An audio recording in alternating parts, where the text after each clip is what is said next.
kuasa Roh-Nya bagai hujan yang lebat. Dengan Roh Kudus ya Tuhan, umat-Mu berkatilah, baharui hati kami, oh curahkan kurnia. Allah hadir, sungguh hadir di jemaat-Nya yang kudus. Biar kasih kurnia-Nya menyegarkan kita terus. Dengan Roh Kudus ya Tuhan, umat-Mu berkatilah, baharui hati kami, oh curahkan kurnia.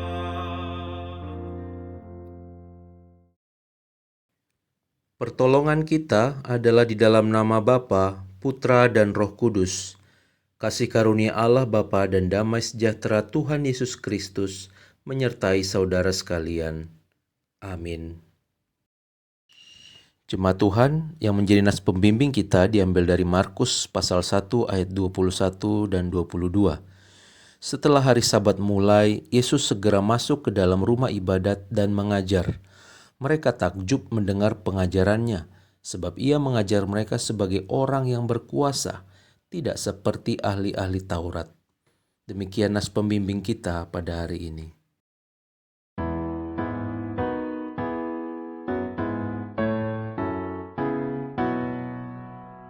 Pujilah Tuhan Sang Raja yang Maha Mulia.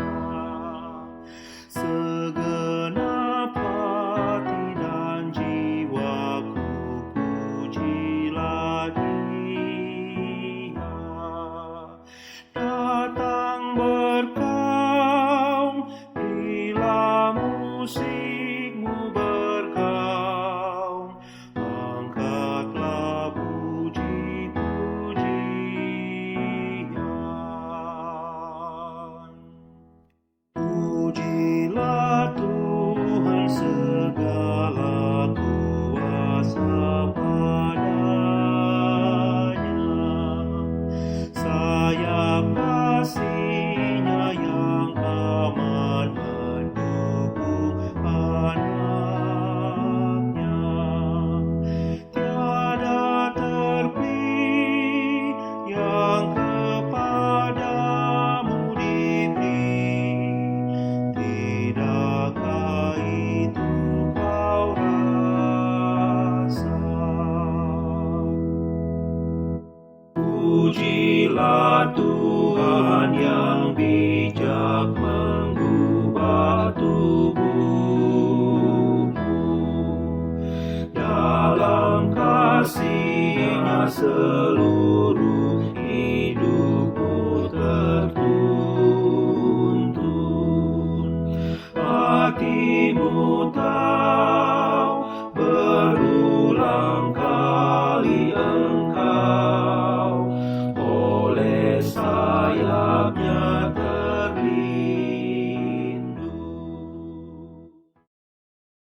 Saudara, mari kita mohon ampun di hadapan Tuhan, mengakui dosa-dosa kita berdoa. Ya Allah, kami datang kepadamu dengan penuh kerendahan hati, mengakui segala dosa dan pelanggaran kami di hadapan Tuhan. Betapa sering kami melakukan tindakan perbuatan di luar kehendak Tuhan yang mengecewakan hati Tuhan. Kami tidak meneladani apa yang Kristus lakukan. Kami menyalahgunakan apa yang menjadi karunia, menjadi kekuatan diri kami untuk hal-hal yang tidak memuliakan Tuhan. Ampunilah kami ya Bapa. Ajarlah kami senantiasa agar mempergunakan setiap hal yang Tuhan sudah berikan ini untuk memuliakan Tuhan, untuk menuntun orang-orang di sekitar kami dan hidup kami pribadi, untuk bisa lebih dekat lagi sama Tuhan di setiap waktu dan kesempatan yang Tuhan berikan pada kami. Biarlah firman Tuhan yang menerangi dan mengajar kami, meneguhkan hati kami untuk terus melakukan apa yang menjadi kehendak Tuhan. Terima kasih Bapa, dalam Kristus kami berdoa. Amin. Jemaat Tuhan, untuk setiap kita yang sudah mengakui dosa dan pelanggaran kita di hadapan Tuhan, maka dengarkanlah berita pengampunan, berita anugerah untuk kita semua, diambil dari Yohanes 1 ayat 12. Tetapi semua orang yang menerimanya diberinya kuasa supaya menjadi anak-anak Allah, yaitu mereka yang percaya dalam namanya. Demikian berita anugerah, syukur kepada Allah.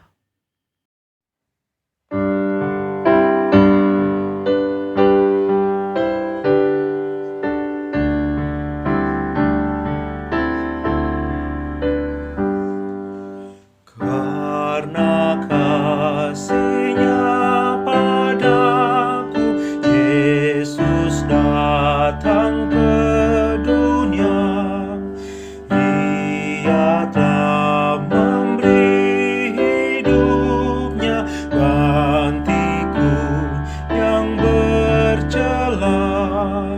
Oh, betapa mulia dan ajaib kuasa-Nya, kasih juru selamat dunia menebus manusia. Dengan sabar dan hikmat-Nya, Yesus pimpin hidupku. Firman dan kebenaran-Nya, itulah peganganku.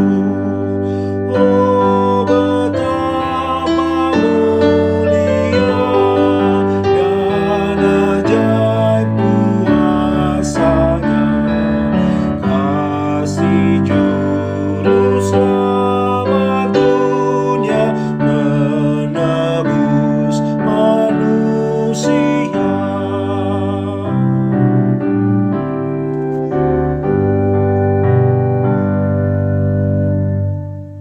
Saudara yang terkasih, mari kita datang kepada Allah dan kita bersatu di dalam doa. Bapa yang di surga, kami mohon urapan Roh Kudus-Mu untuk menerangi hati dan pikiran kami, boleh mengerti akan firman Tuhan. Tolonglah kami ya Bapa, biar firman-Mu itu senantiasa hidup dalam kehidupan kami, dan kami pun boleh menjadi pelaku-pelaku firman dimanapun kami berada. Berfirmanlah ya Tuhan, karena kami anak-anak-Mu telah siap untuk mendengar. Di dalam Kristus Yesus kami berdoa dan bersyukur. Amin. Firman Tuhan pada hari ini diambil dari Injil menurut Markus pasal yang pertama ayat 21 hingga ayat yang ke-28. Beginilah firman Tuhan. Mereka tiba di Kapernaum. Setelah hari Sabat mulai, Yesus segera masuk ke dalam rumah ibadat dan mengajar.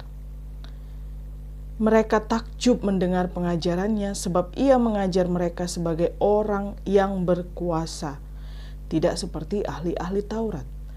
Pada waktu itu di dalam rumah ibadat itu ada seorang yang kerasukan roh jahat.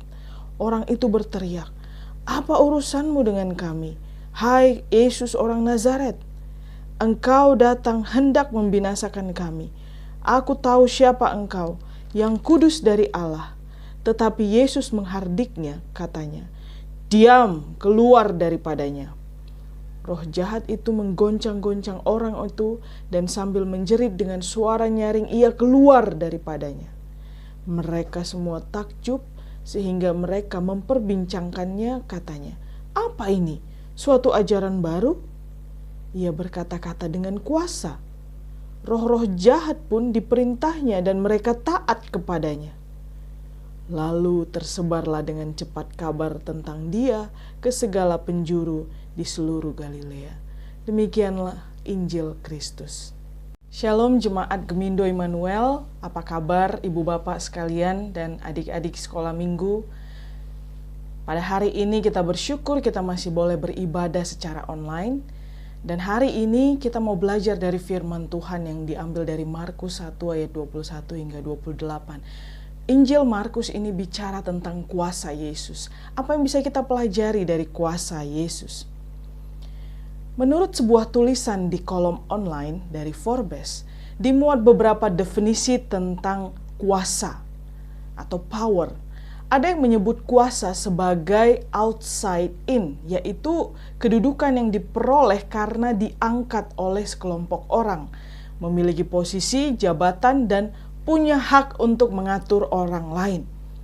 Namun ada juga yang menyebut kuasa sebagai inside out, yaitu pengaruh yang dilakukan seseorang untuk menggerakkan orang banyak.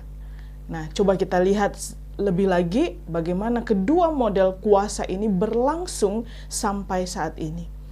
Outside in merupakan model yang umum dipahami orang. Katakanlah pemimpin di satu negara, daerah, kota, atau bahkan desa biasanya dipilih oleh kelompok. Makanya di Indonesia ini ada yang disebut dengan pemilu atau pilkada untuk memilih pemimpin di negara kita.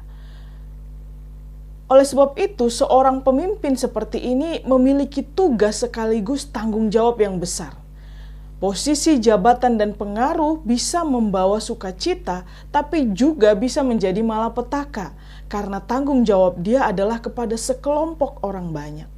Abraham Lincoln pernah berkata, "Jika Anda ingin menguji karakter seseorang, beri dia kuasa."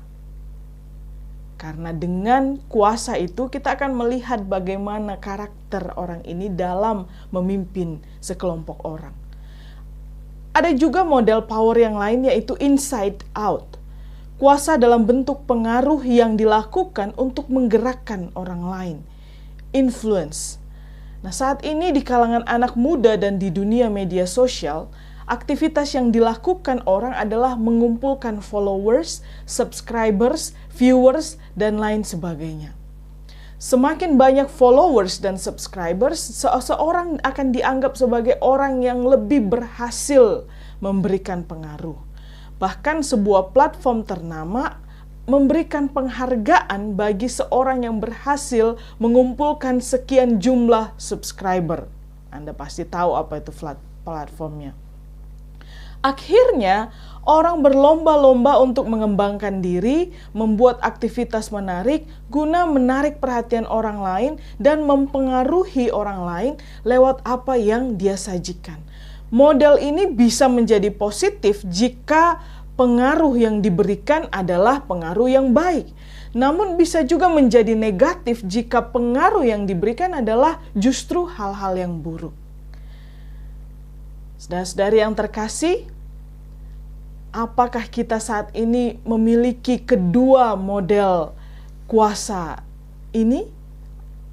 Apakah kita juga memiliki posisi tertentu yang sedang dipercayakan kepada kita? Lalu bagaimana kita mengelola kuasa tersebut? Pernahkah kita bertanya kepada Tuhan, apa yang Tuhan ingin kita lakukan dengan menempatkan kita pada posisi tersebut?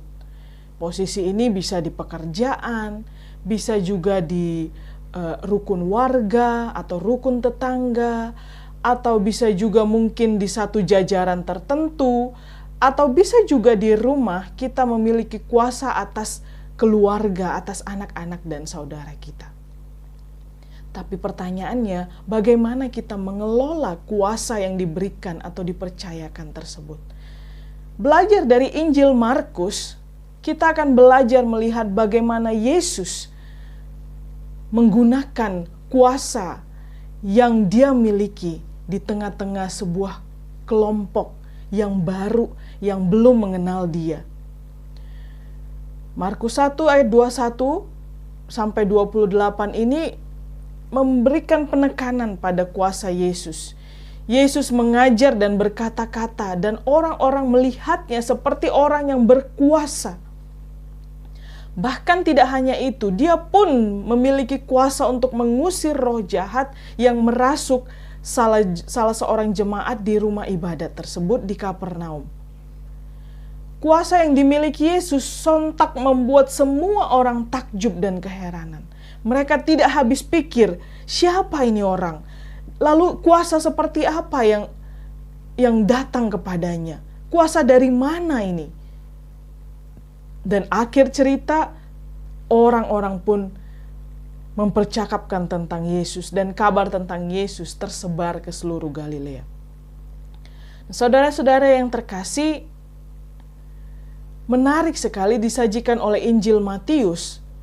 Di ayat ke-22 dikatakan, mereka takjub mendengar pengajarannya sebab ia mengajar seperti orang yang berkuasa.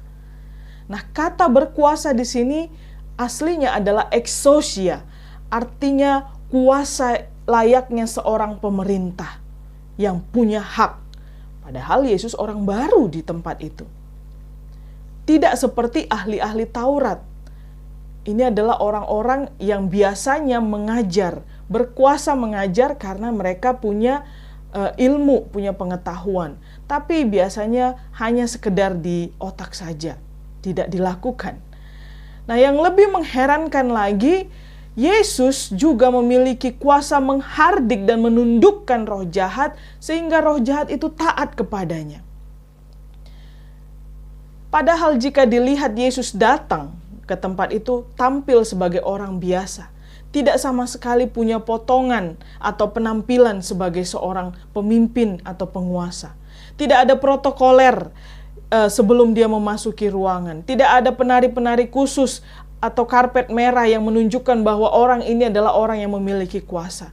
Tapi Yesus datang sebagai orang yang sederhana, bukan siapa-siapa, namun ternyata memiliki karisma. Dan membuat orang banyak terpukau dan mengira dia orang yang berkuasa, exousia, layaknya seorang pemerintah, pemimpin yang memiliki hak. Nah, mari kita belajar tentang kuasa Yesus ini. Yang pertama, kuasa Yesus ini bukan afirmasi manusia, tapi datangnya dari Allah, divine power. Inilah kuasa yang melampaui posisi jabatan dan pengaruh. Kuasa ini tidak sama dengan kuasa yang dikenal dunia. Kuasa yang dibawa oleh Yesus atau ditampilkan oleh Yesus adalah kuasa yang membawa sebuah kebaruan di tengah-tengah dunia. Itulah kuasa ilahi, bukan kuasa yang didedikasikan oleh manusia atau diberikan oleh manusia. Pada waktu Yesus naik perahu dan dia menghardik angin ribut yang membuat murid-muridnya ketakutan, pada saat itu Yesus sedang tidur lalu dibangunkan oleh murid-muridnya. Dan kemudian Yesus terbangun, lalu dia menghardik angin ribut tersebut dan seketika itu juga angin ribut itu diam. Nah, saudara-saudara yang terkasih, kata yang digunakan Yesus ketika dia menghardik angin ribut, ini adalah kata yang sama yang dia gunakan ketika dia menghardik roh jahat dan memerintahkannya untuk diam. Dia menggunakan kata yang sama, epitimao, yang artinya menghardik, dan phimoo, diam. Jadi angin dan roh jahat ini sama-sama terdiam oleh kuasa yang diucapkan oleh Yesus. Nah, ini menunjukkan bahwa kuasa Yesus adalah kuasa yang bisa menghardik kekuatan natural dan juga kuasa supranatural.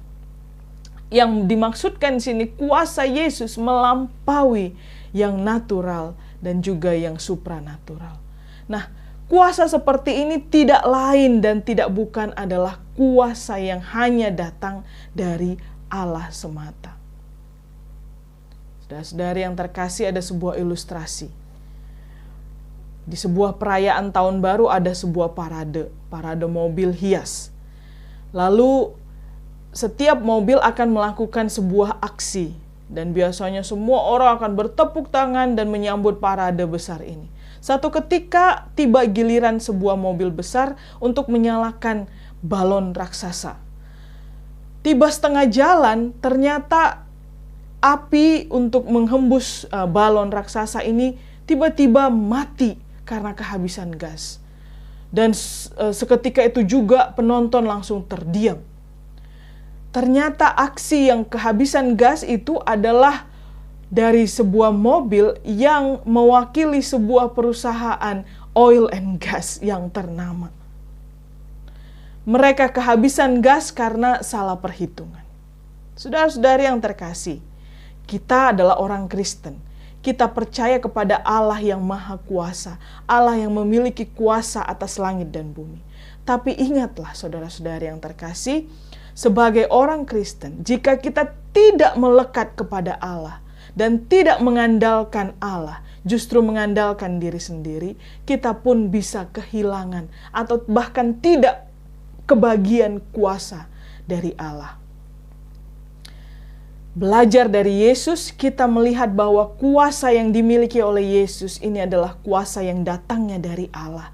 Karena dia menunjukkan kedekatannya dan kesetiaannya, ketaatannya kepada Allah.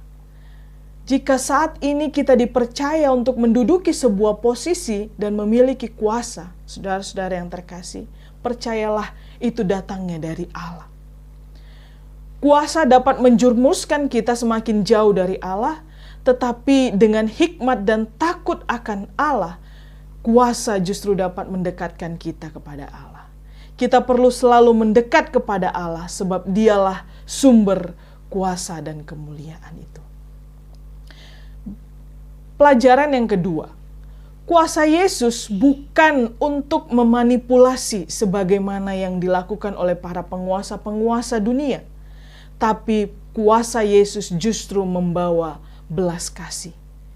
Kuasa sering disalahgunakan oleh orang-orang yang memiliki kedudukan.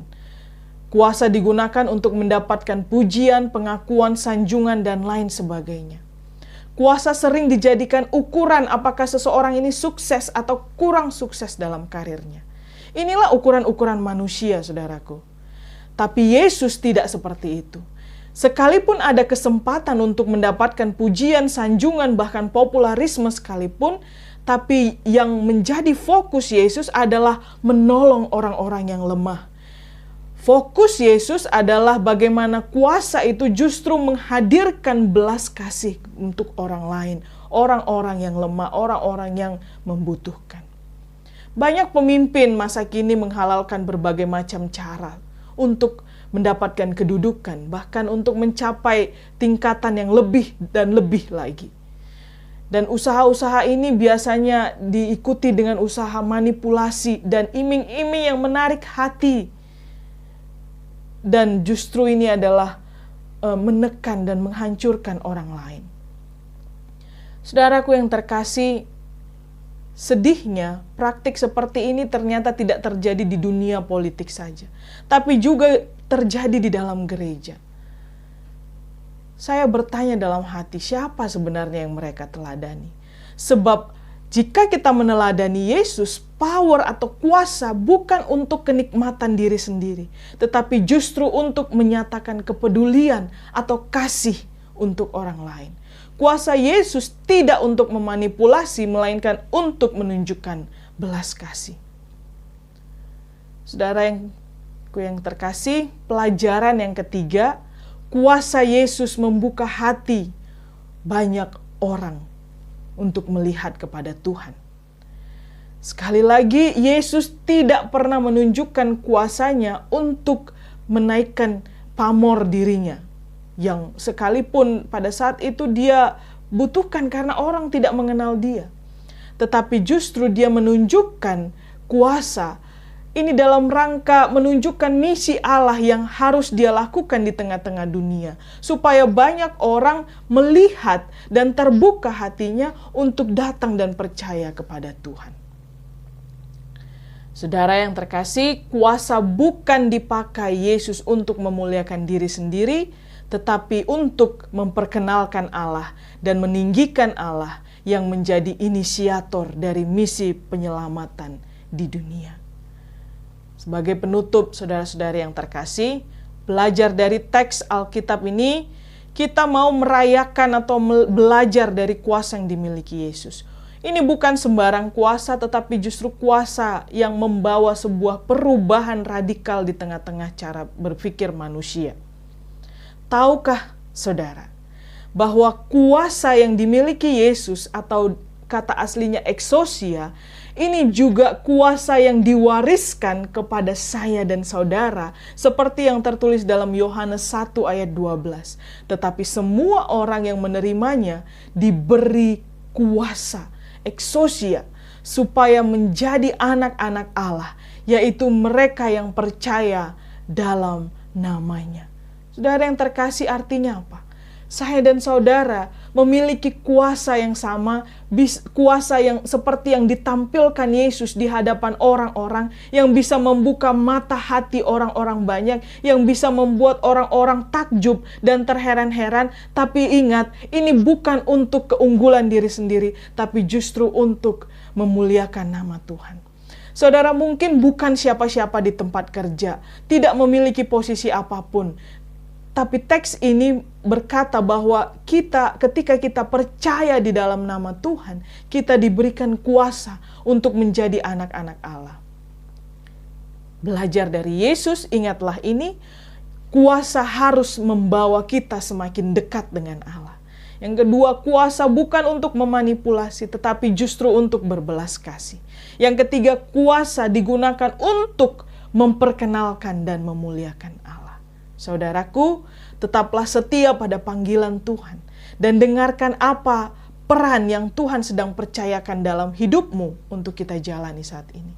Mari kita pakai kuasa ini untuk semakin peduli untuk orang lain dan membawa orang lain mengenal dan percaya kepada Tuhan. Kiranya Tuhan memberkati kita. Amin.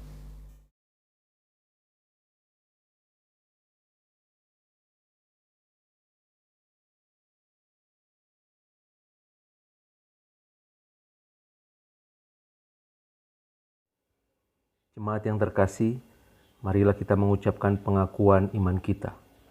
Aku percaya kepada Allah, Bapa yang Maha Kuasa, Khalik langit dan bumi, dan kepada Yesus Kristus, Anaknya yang tunggal Tuhan kita, yang dikandung daripada Roh Kudus, lahir dari anak darah Maria, yang menderita di bawah pemerintahan Pontius Pilatus, disalibkan, mati dan dikuburkan, turun ke dalam kerajaan maut. Pada hari yang ketiga bangkit pula dari antara orang mati, naik ke surga, duduk di sebelah kanan Allah, Bapa yang Maha Kuasa, dan akan datang dari sana untuk menghakimi orang yang hidup dan yang mati. Aku percaya kepada Roh Kudus, gereja yang kudus dan am, persekutuan orang kudus, pengampunan dosa, bangkitan daging, dan hidup yang kekal. Amin. Saudara-saudara, marilah kita menaikkan doa syafaat kita. Kita berdoa.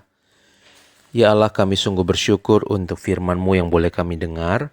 Firman-Mu menyegarkan kami agar kami bisa meneladani kuasa Kristus. Terima kasih untuk kebenaran firman-Mu. Biarlah firman Tuhan ini bisa bertumbuh, berakar dalam kehidupan kami, dan hidup kami boleh menghasilkan buah.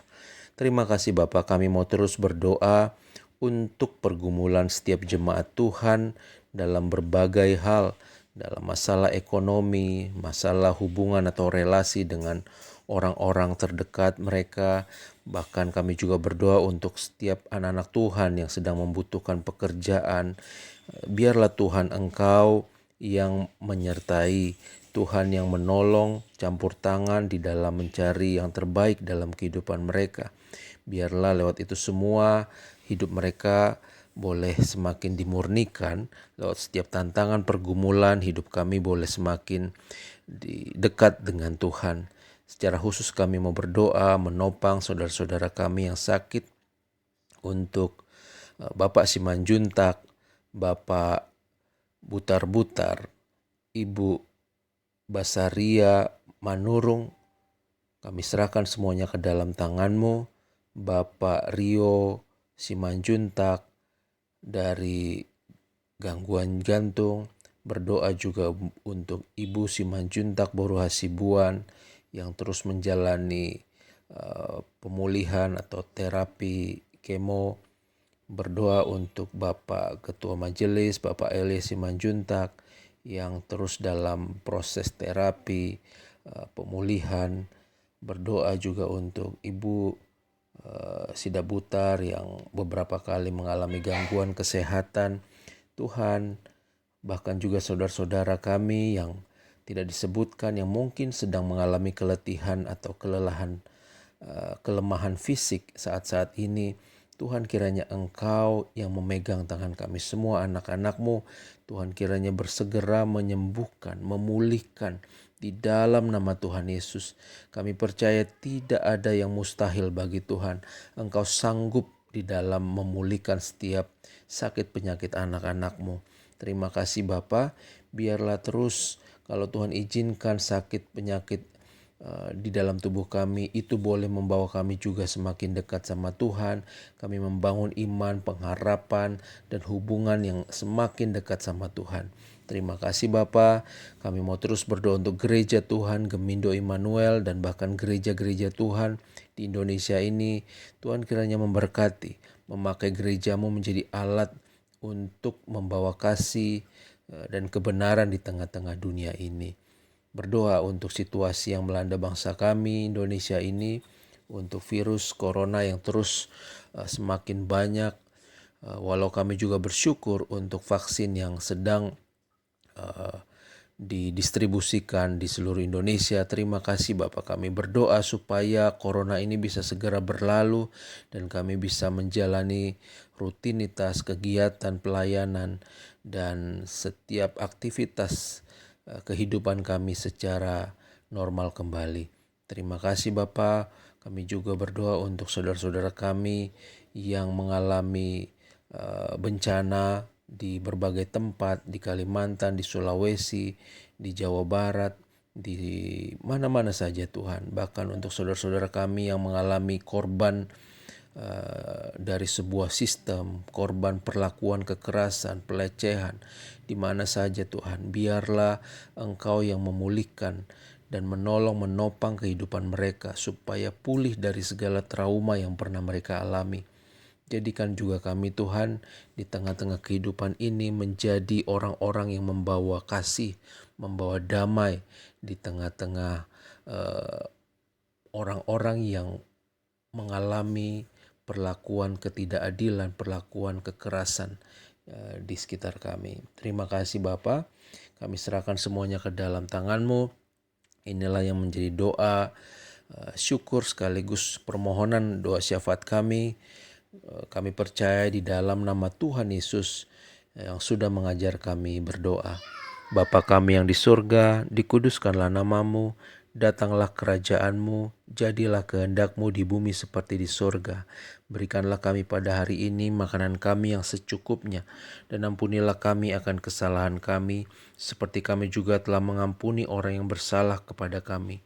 Dan janganlah membawa kami dalam pencobaan, tapi lepaskanlah kami daripada yang jahat, karena Engkaulah yang punya kerajaan dan kuasa dan kemuliaan sampai selama-lamanya. Amin.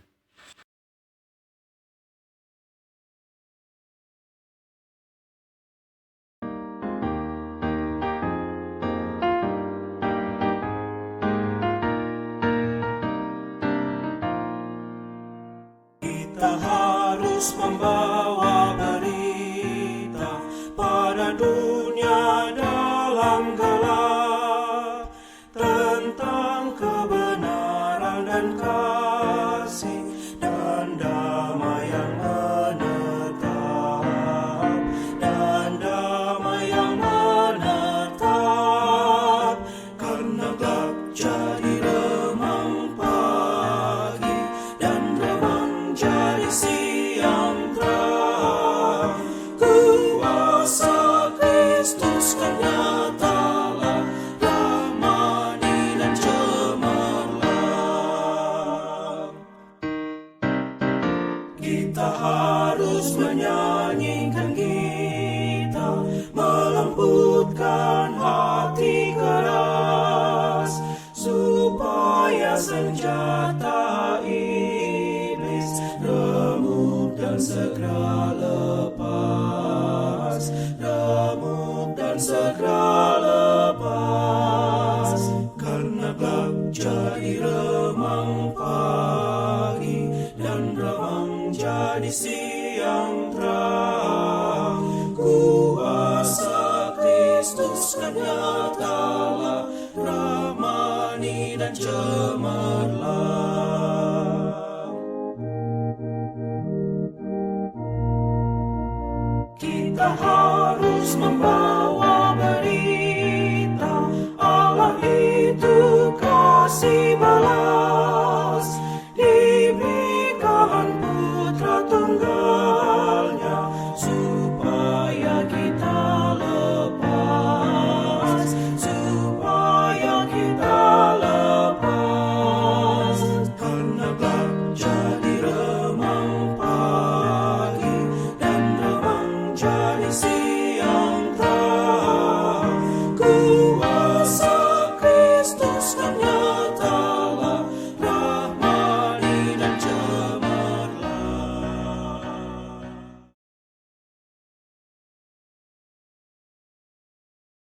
Yang terkasih, terimalah berkat Tuhan.